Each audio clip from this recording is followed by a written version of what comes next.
You guys out-hustled the hustler. 100%, bro. And we're on the sports card hustle. But, dude, being a hustler does not mean you're always going to win. Nope. I'm a hustler. Got to take risks. You got to take risks, and you got to take losses, and you got to be cool with the losses. Mm-hmm. Because if you're doing it right, your losses will turn to gains. Yeah. You're not going to win every single one, but you're going to have more gains than losses.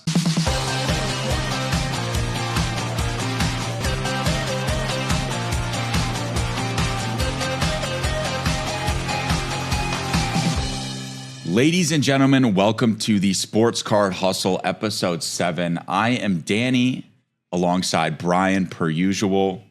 And we've got a great episode for you today. A lot of great things on the horizon in the hobby and for us as well, and our podcast. We've got some exciting guests coming up. So yeah, we have a lot of guests coming up. I mean, we are booked up. If you guys want to get on, make sure you guys email blackgoldsportscards@gmail.com. or marketing at blackgoldcards.com. These are ways that you can get on, whether you're just a whatnot seller right now or a TikTok superstar. yeah, we're open to talking to anyone. Anybody, other local hobby shops. Let's see how you're doing and let's get you in. So. Yeah, that'd be awesome. And one thing, I believe Topps, Allen and Ginter is releasing tomorrow. So for those of you who don't know as listeners, it's baseball cards, but they mix in a lot of celebrities. They mix in some random cards. Like I believe last year there was like a cheese curd card. Like you literally just pull a cheese curd. So I have a fun game for you, Bryan. And also we'll be breaking that live on eBay Live and whatnot. So if you guys want to jump into a pick your team full case break, we'll be on whatnot doing that. If you guys want to do dollar random teams, we'll be on eBay Live doing that. And obviously, we'll also have our single show running on eBay Live. Oh, yeah. But yeah, Allen and Ginter, one of the fan favorites. I think Usain Bolt had an autograph last year, which was one of like the great. And also a couple football players always have, like I believe C.J. Stroud was in it. There was all your rookie your main rookie quarter. Victor Wembanyama, did he have an auto? I can't remember off the top of my head, but yeah, super cool product. I mean, one of the hobby's favorites. Yeah. So. Yeah, we're going to go through some of the people on the list, but Bryan doesn't know everyone in the checklist this year. So I'm going to give him a celebrity, and Bryan, you have to guess whether they are on Allen and Ginter's checklist I like or this. not. All right, let's go. So we're starting with Bryan Cranston, Walter White from Breaking Bad. Do you think he's on the list? Walter White? Mm-hmm. No. He is. Bryan Cranston has an auto card in Allen and Ginter. Wow. That's one of my favorite shows. Really? Yeah. What was it? Breaking Bad, yeah. Breaking Bad. Dude, watched the whole thing. I've watched it a couple times. It's a great show. It's one of the best. Really good. Regarded as one of the best. But you can get his autograph if you join our breaks. Cool. I know, it's like pretty crazy. Wow. Theo Vaughn. No. Correct. He's not. They do a lot of comedians, though. You know what? That was a total guess, not going to lie, but I thought going no 2 times in a row, you can't be wrong both times. That's a good answer. Mark Cuban. Yes. Nope. Dang. They should. I feel like I that's am like not. Guys, for those that really know me, family that listen to this show, I was never good at taking tests. Well, this is less of a test. You don't know. It's just a guessing. But dude, sometimes you take a test, multiple choice A through D, and you say you got the people that could guess the answers over and over and over correctly for their whole high school / college career and like end up with like a 3.94 GPA. Well, dude, I was complete opposite. I was the person that would be like, yeah, I had a guess on like these 10 questions. Bro, 0 for 10. Every time. I was a good test taker. So I was the opposite of your opposite. I have good common sense, but man, I stink at guessing the right one. This one's a hard one. This one's like, it's a pop quiz. I just threw it at you. That's what that answer, when you said no of Mark Cuban, I thought of myself back when I was taking those tests. Okay, on to the next. Al Pacino. Yes. Correct. He is. Yes. See, and I said yes last time and you said no. So I said, I'm going to say yes again because there's no way there's no two. Yeah, I'm getting better. Let's go. Larry David. No. Yes. Okay. Rick Probstein. I'm going to go No way on that, man. If honestly, I won't rip the product if Probstein's on the freaking auto list. That I will literally, I wouldn't even sell it. He is. Oh my God. I'm just kidding. I'm kidding. Please, I'm no. kidding. God, please, no. Millie Bobby Brown. We only have 3 more here. Yes. No. God.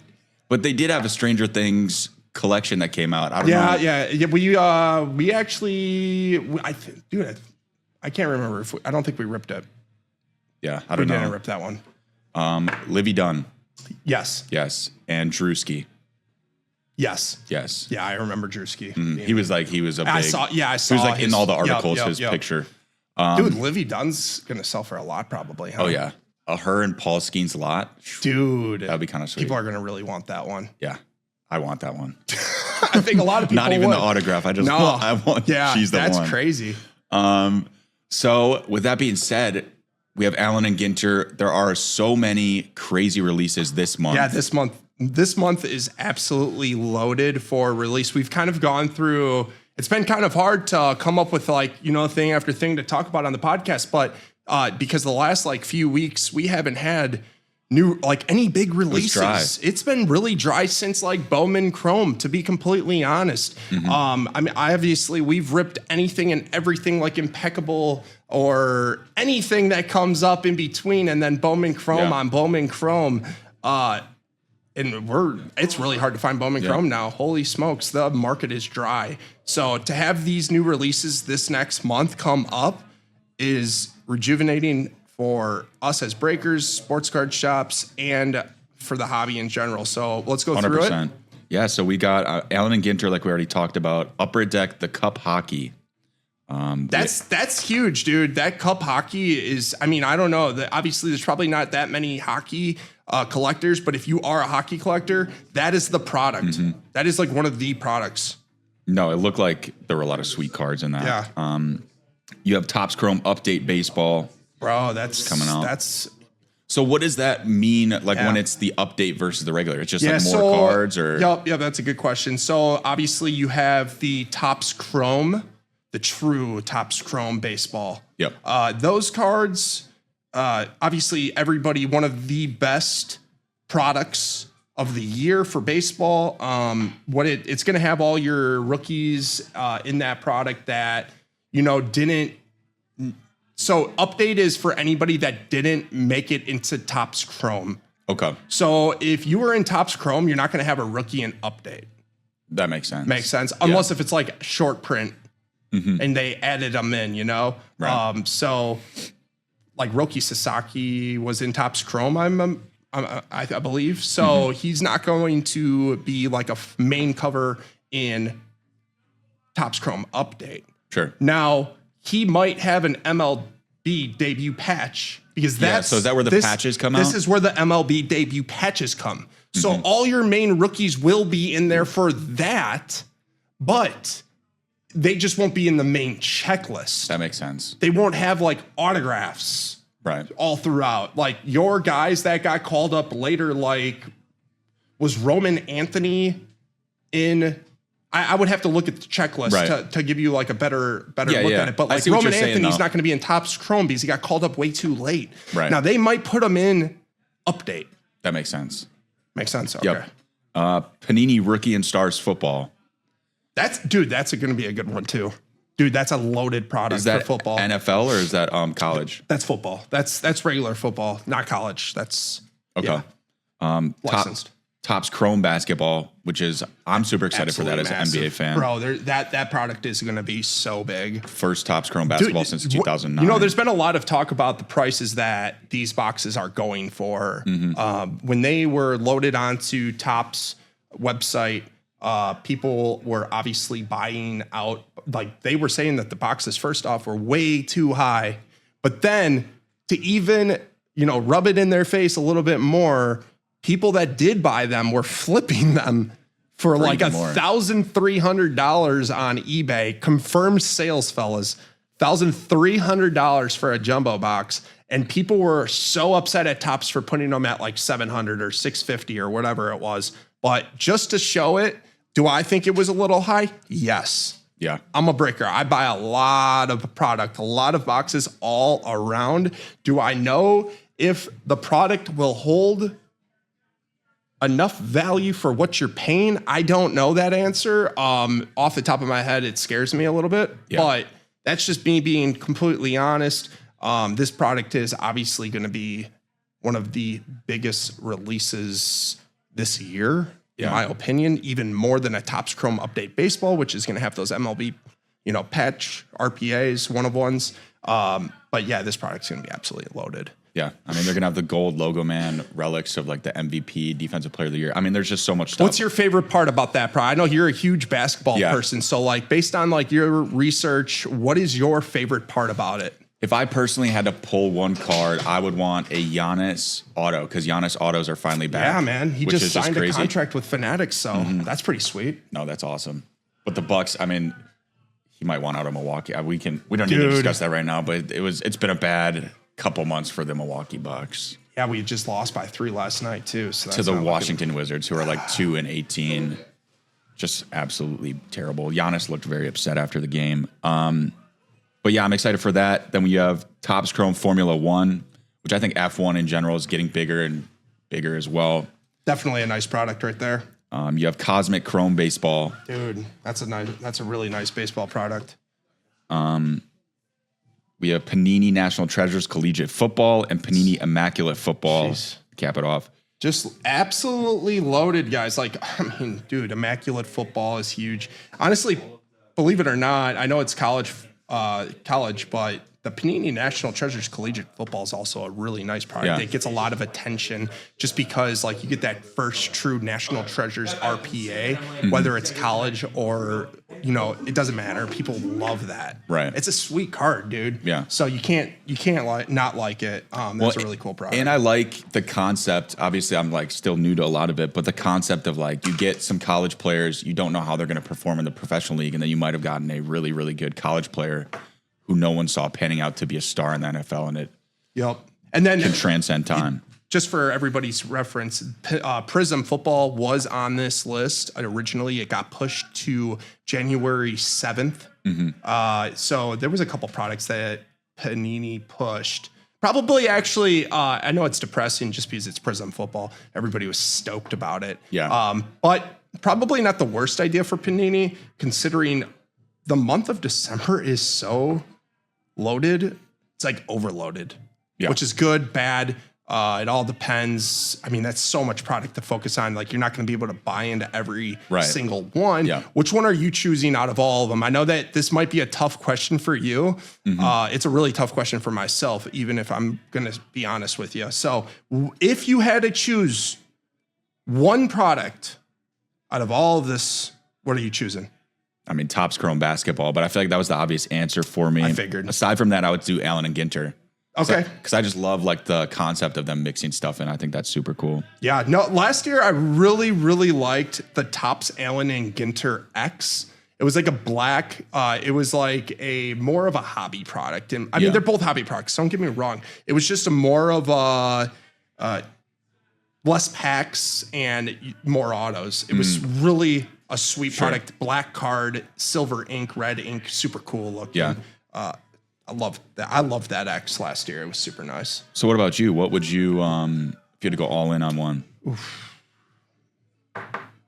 Man, dude, just because Topps Chrome Basketball, it's been how many years?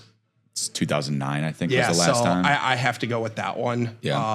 I'm going to be getting into at least buying a couple boxes probably from the front of the shop or just jumping in a couple breaks with random people just to, get my feet wet again. I can't wait to see, hopefully, I mean, I don't know. It's pretty pricey, but I would love to watch you open them. Yeah, I will. Yeah.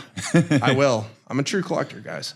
But no, otherwise it's really hard because in the past years, I've always done Topps Chrome Update Baseball. And I've really, what really sucks about this is I bought into the San Francisco Giants last year, full case PYT, and there was multiple breaks and I bought into the wrong break. There was an MLB patch auto that got pulled. No. From the Giants? Yeah. And I picked the wrong break. Oh. It was 2 shots at it, and I picked one of them, and the other one. That is brutal. You hate to see that. You hate to hear that. Yeah, that really sucked. But hey, I've chased some players pretty hardcore in the past, and I don't know. It's the way it goes, though. Yeah. And then I don't know. Did you see this? So did you see what happened with Gary Vee and VeeFriends? So VeeFriends accidentally sold hundreds of Topps VeeFriend Chrome hobby boxes for $1. It was like 5 hours, or it was like literally just like a few minutes. And there was a human error and a Shopify error that happened. And they ended up accidentally selling hundreds of boxes for just $1. So then they immediately launched like a PR fix. They reached out to all the top buyers, asked for a buyback. They offered to buy them back from them. But then Gary Vee made a video. And by the way, these boxes retail for about $140, and they're selling for about $500 to $600 on the secondary market. Topps Chrome? Yep, Topps Chrome VeeFriends. Which is potentially a 7-figure loss, is what it sounds like. And then Gary Vee made a response video, saying that it was a human error, no one's getting fired. But he gave like a sly nod to all the people who got it. He's kind of congratulated them for exploiting that because it was their mistake on their end. And then he wished everyone a happy holidays. But I want to get your thoughts on that. That's a good look. Yeah. I mean, Gary's just a classy guy, but dude, he is. And like, if you guys follow Gary, I mean, I follow Gary. I mean, I'm not like a stalker. Like, I'm not like going to follow him like that. All right. But I'm going to see his content when I log in. We follow him. They follow us. I mean, like, dude, motivationally, he's a great person. Oh, yeah. And based on like everything I've heard, he didn't take back any of the boxes. So that just reestablishes that he truly means well for the hobby. Yeah. What he's saying isn't all bullcrap, you know? Right. It's not just being heavy media. I'm going to say this, but then I'm actually not going to follow through. Nah, it sounds like he's like, a stand-up guy. And what he says is truly what he means. Otherwise, he would have never. Everybody loses eventually in a company, okay? You can't win. And if you do, it's going to catch up to you sooner than later. Yeah. Not in the best way. You're going to lose a following. You're going to lose some of your following. If you don't take a loss or, let your audience win, it's not going to work out for you long term, Right. And obviously we've gone through that here. Like, we don't win at every single thing. There's no way. And then when my guys get depressed that, I'm not doing well on this or I'm not doing well on that, I'm like, brother, just take a deep breath. And that's pretty much, obviously you have to also, if it was human error, you have to ensure that it never happens again. Yeah. But he started off the video by saying, no one's getting fired. That's great. He said, and that's just being, I think, a great boss. Yeah, if we lose on a break, I'm not going to walk in and be like, hey, here's your written notice. Get out of here. Yeah, you are no longer hired by Black Gold Sports Heroes. Dude, and I don't know if you've gotten in the drift or heard me say to people, like, if you walked up to a breaker here at Black Gold and they're like, when Bryan sees that you're not winning, like, what does he do? Does he attack you or no, dude? I'm never. One thing is you better be positive to your audience. Right. That is the one thing. You can't let it affect the way that you're streaming on camera. If you treat your customers like pure trash because you're losing and they're not bidding enough, bro, now you might be fired. Yeah. Because nobody should be treated like that. No. I'm just saying from a personal aspect, if I'm a buyer. 100%. So what Gary did is amazing. I mean, good for those people that were out there hustling too, because Gary's also really self-motivating for hustles. Like, be a hustler. Wake up in the morning, 6 a.m. And you hustle. You work. It's always been work for Gary. Yeah. And that's why I think he tipped his cap to, like, okay, you guys out-hustled the hustler. 100%, bro. And we're on the sports card hustle. But, dude, being a hustler does not mean you're always going to win. Nope. I'm a hustler. Got to take risks. You got to take risks, and you got to take losses, and you got to be cool with the losses. Because if you're doing it right, your losses will turn to gains. Yeah. You're not going to win every single one, but you're going to have more gains than losses. So my question for you is, if you were one of the people who bought let's say 50 hobby boxes at $1, are you selling them back? Or what would you do in that situation? I'm not selling them back. Yeah, I don't think I would either. Why would I sell them back? Right. But I mean, I guess if you bought them for $1 and you can flip them. That's a bad business decision, though. Right. That's a bad business decision. To not sell them back? Yeah. Because you're probably not going to make the most money doing that, right? Right. I feel like selling them back, you flip $1 bills back. Yeah, I guess because I'm like, bills. I'm a hustler. I'm not greedy. Right. So if it was a really good offer that I couldn't say no to, maybe I'd think about it. Yeah. And if it was in my best interest and he was going to pay me the most out of where I could get it, then sure. Why? Because the demand for that is so high. Right. Now, if you're like if you think being a good person and giving it back because of that, I understand. But man, that's. But he didn't even seem like too like butthurt about it or like. I'm just gonna say like I don't think you got to leave. Whether you're a good person or a bad person out of the mix. That's getting emotional about business. Right. You bought those boxes. They are yours and they're yours to do as you want with it. Now, Gary did not want to sell you it for $1. Mm-hmm. But he did. Yeah. And he owned up to it. Now, when you're on our live streams and you buy a break for $1, do I refund it? No. You got that break for $1. You got that break for $1, whether the bid glitched, the stream failed to allow the bids to go back up, or the auction time just ran out. I'm not going to just sit there and say, I'm going to buy your stuff back, but I'm going to give you only 20%. Right. Of what the real price is. So no, I'm not going to do that. Right. Why would I do that? That would be so stupid. Right. I hustled, I bought this, and I got it for this. Okay, fair. You should get it. Good. And you should be able to do what you want with it, and you should be able to make the most for it. So you can't you can't say you're a bad person because you didn't sell it back. So, but if you want to sell it back and you just want to get the quick money and this wasn't about flipping for the most, do it. Yeah. So before, I know you want to get in your top 5 pickups of the week, or right now, top 5. I just wanted to show you the top 5 players that were selling. So top 5 players, guess. I want you to guess first. Okay. I saw the first one was Shohei, but I didn't look at the other ones. Yeah, well, it is Shohei Ohtani is right now top 5 card pickups out of all players. Who's 2, 3, 4, and 5? Can I get a sport? Okay, number 2 is football. Drake May. Myles Garrett. Valid. I mean, dude, the Browns are actually pretty good this year. Yeah. Weirdly, we are all, as a Packer fan, we're ripping on the Packers for losing to the Browns, but really, they're not bad. Yeah, no, dude, that defense is scary good. If they had an offense, they're winning the division. Yeah. I mean, that's a pretty large statement. I'm not going to say it's a bold take, but I mean, it that's could a really bold take. So I take it back. Don't listen to me. You don't need to take it back because it's no one's can. It's the Browns. They always fail. There you go. All right, number 3, football. Another football. Dude's tearing it up this year. Not a quarterback. Not a quarterback who's tearing it up this year. So that's offense. Offensively, who's tearing it up? Oh my God, I'm getting exposed for my lack of ball knowledge here. Position? Wide receiver.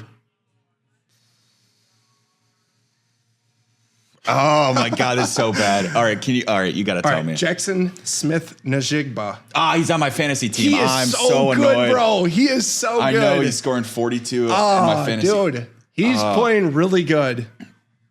He is. He's definitely overplaying what the projections were for the guy. Oh, 100%. How upset are you being a Vikings fan and getting rid of your quarterback? Oh my gosh. I'm not personally a Vikings fan, but those Vikings fan. My cousin's like the biggest Vikings fan, and for those that pick up some JSN are living really, really, really good right now, man. Yeah. You guys are up pretty big. All right, number 4. Sport? Quarterback football. Drake May. Bang. There we go. You said it earlier, and Tom Brady's cloned long lost son. Dude, he's good. Drake May is really. The Patriots are good. Dude, and the Patriots are really good. Defense is strong, solid, and the Patriots didn't really have any hope of doing what they're doing right now. Man, they had no wide receivers. No. And now they have wide receivers. And now their running back game was always strong. Yeah. Stevenson, and then they have what? Travion Henderson. Yep. He's also on my fantasy team. Yeah, it's kind of disappointing. He's a rookie, right? Yeah, he is a rookie. He's been so up and down because like Ramondre is their guy, but he got hurt, which then he scored 3 touchdowns in one game. Dude, it went off. Yeah. And now they're kind of sat him backseat again, which is super weird, but hey, I get it. No, I think he'll pan out his career. Long term, he's going to be a good. Yeah, he's definitely the future for New England. So yeah, with Drake, I mean that's a scary team. Their future is so really bright. Is good, dude. I mean, Drake May's really good too. Dang. Do you think he could ever get as many Super Bowls as Tom Brady? No. I guess that's a huge, then really bold. Nope. You say. Yeah, I could be obviously wrong. And this is all guessing, guys. Do not take this. But yeah, dude, you don't run into him that much. Now, could he win the Super Bowl this year? Yes. I'm not saying that he can't. Could he win it next year? Otherwise, yes. But to win them back to back and just go on that spree that, Brady and Mahomes have gone on already are really, really difficult to do. You have to have really the right coach. Yeah. And I just don't think so. Yeah, and it's tough to say how someone's career will pan out. Look at Aaron Rodgers. When he was on the Packers, was he supposed to win more Super Bowls than he did? He only won one, right? Yeah. So yeah, he if you think about it, Aaron Rodgers should have won more, and he hasn't. So that's just showing you how hard it is to win a Super Bowl and compete with Tom Brady or Patrick Mahomes. Right. Because it's just who says one game. Mahomes can't win it this year? True. I mean, Seriously. they totally could. And what would it do to his value? If Mahomes wins another one, where does his value go? Only up. Yeah, it's a good question. I mean, I'm excited to see. It's going to be a great NFL postseason coming up. Yeah.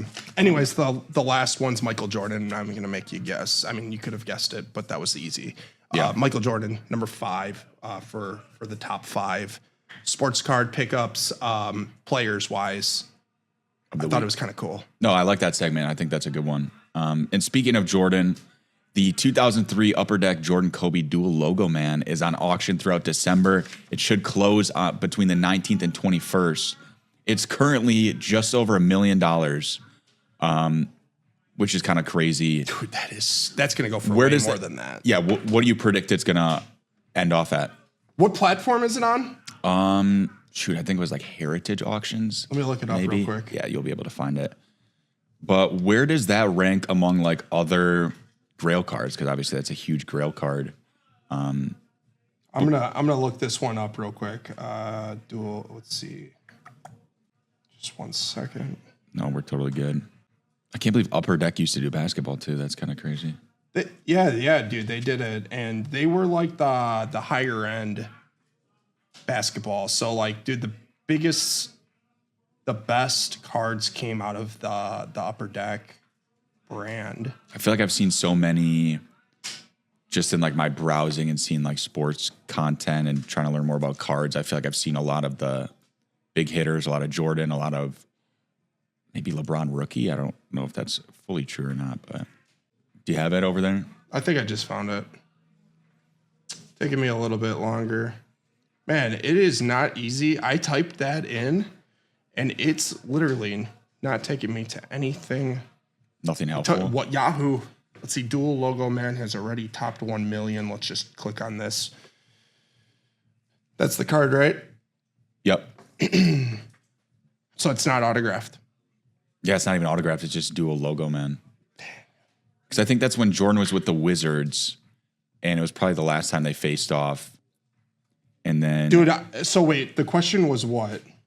Where do you think it will close? What value do you think it will end up closing at?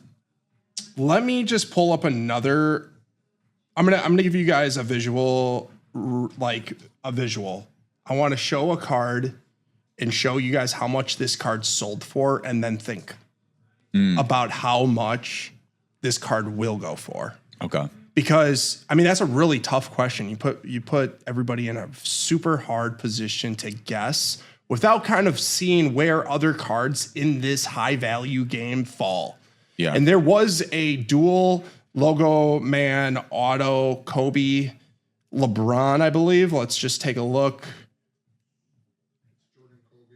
Is it Jordan and Kobe? Thank you. 13 million.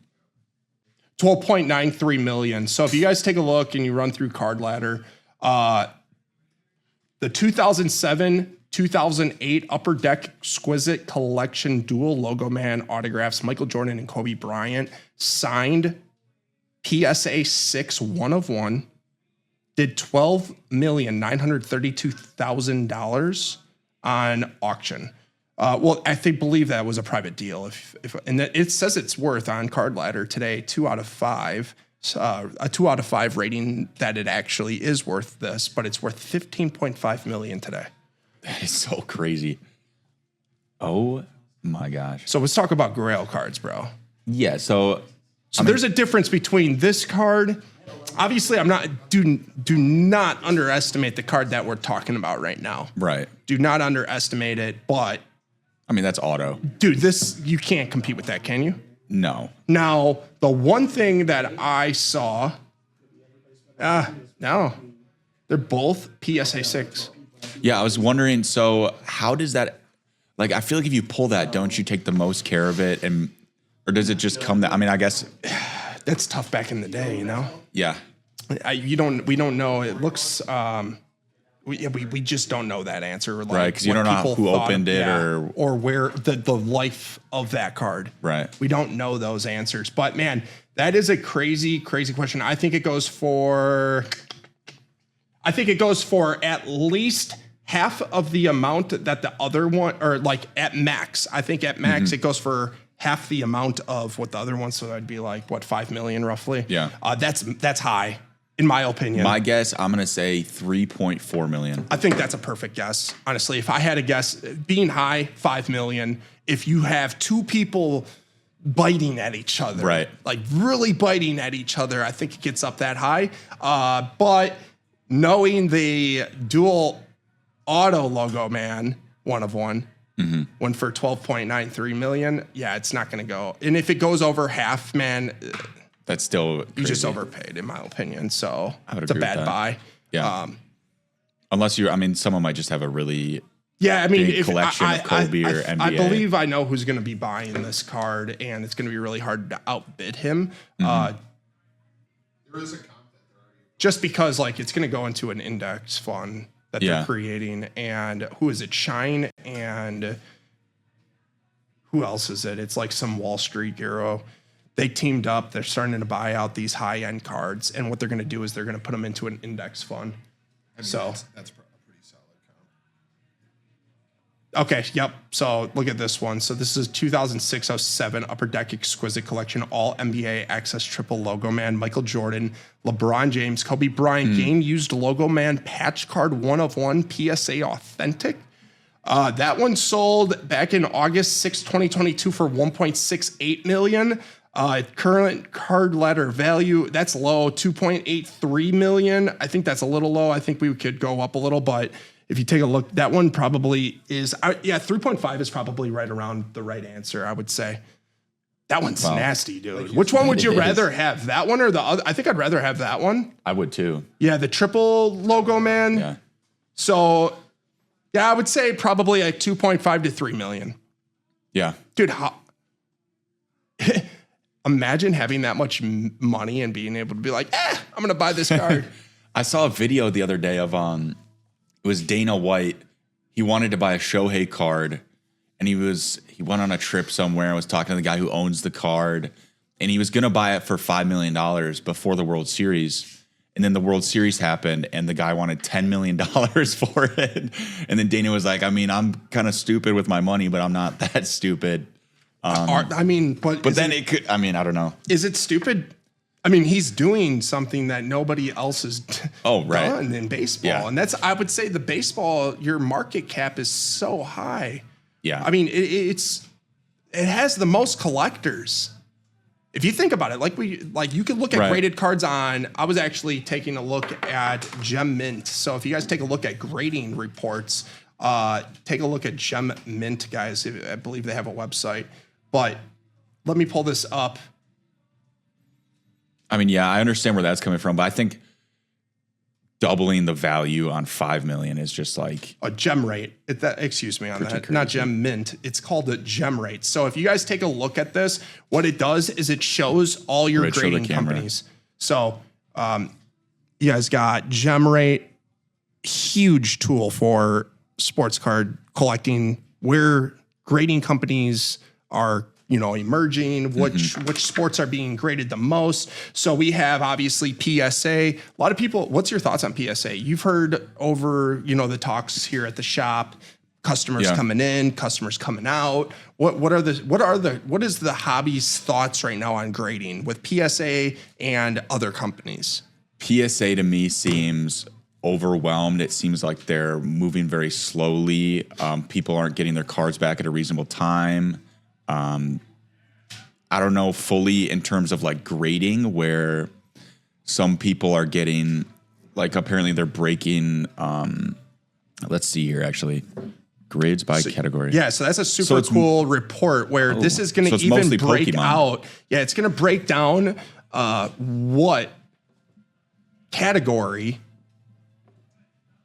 That is super cool, though. So this really dives into the logistics side of grading and the tendencies you can see from a customer basis. That's pretty cool. Yeah, so like obviously a lot of these companies don't have like a good presence in Pokemon. It's really hard, at least the people that do have any sort of presence in Pokemon gives that company the biggest shot at becoming a large company. Yeah.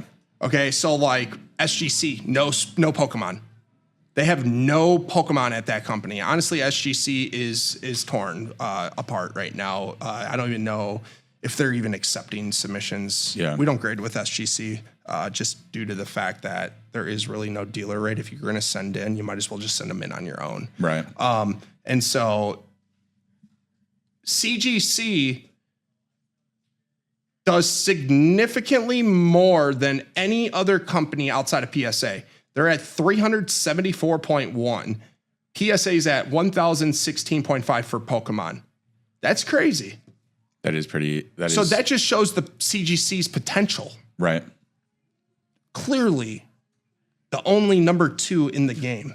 Yeah. And what I've seen as well is people actually like the way that those slabs look more than PSA. Like, people kind of, from what I've seen online and like sports card nonsense or whatever, obviously PSA is where if you want to max out the value in your card, you get a PSA 10 or whatever it is.